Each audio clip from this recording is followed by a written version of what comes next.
এক ভয়ঙ্কর রাতের কথা। 2017 সাল। আমি তখন মেডিকেলে ভর্তির জন্য কোচিং করি। ঈদের সময় প্রায় সবাই বাসায় চলে গেছে। আমিও আমার 3 বান্ধবী আছি হোস্টেলে, কিন্তু তারা আলাদা আলাদা রুমে। সবাই পড়াশোনায় মনোযোগ দিচ্ছে। বলে রাখা ভালো, আমি ভীতু প্রকৃতির নই, তাই আমি কাউকে আমার সাথে থাকতে বলিনি। রাত বেশি হবে না, 10টা বাজবে। হঠাৎ দরজা ঠক ঠক শব্দ হলো। আমি দরজা খুললাম, দেখলাম একটা অচেনা মেয়ে, দেখতে ভারী সুন্দর। আমি বললাম, আমি আপনাকে চিনতে পারলাম না। সে বলল, আমি তানিয়া, আমি পূর্ব দিকের ভবনে থাকি। আমাদের ভবনে কেউ নেই, আমি একা।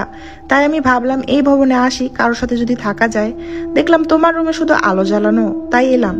আমি বললাম, আমি মারিয়া, ভিতরে আসো। সে বলল, তোমাকে অসংখ্য ধন্যবাদ।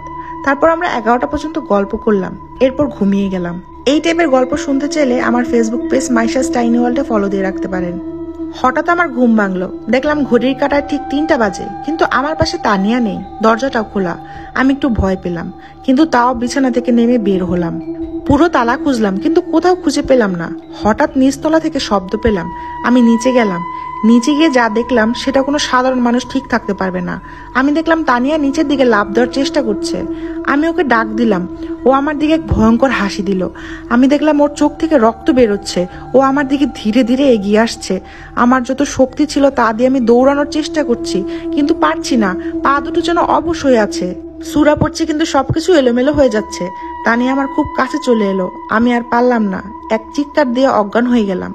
সকালে আমি নিজেকে বিছানায় আবিষ্কার করলাম। আমার পাশে 3 বান্ধবী ও দারোয়ান চাচা ছিল।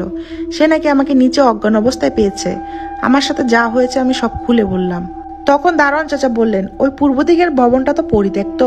প্রায় 5 বছর আগে ওখানে তানিয়া নামের একটা মেয়ে থাকতো। ওকে হত্যা করা হয়েছিল।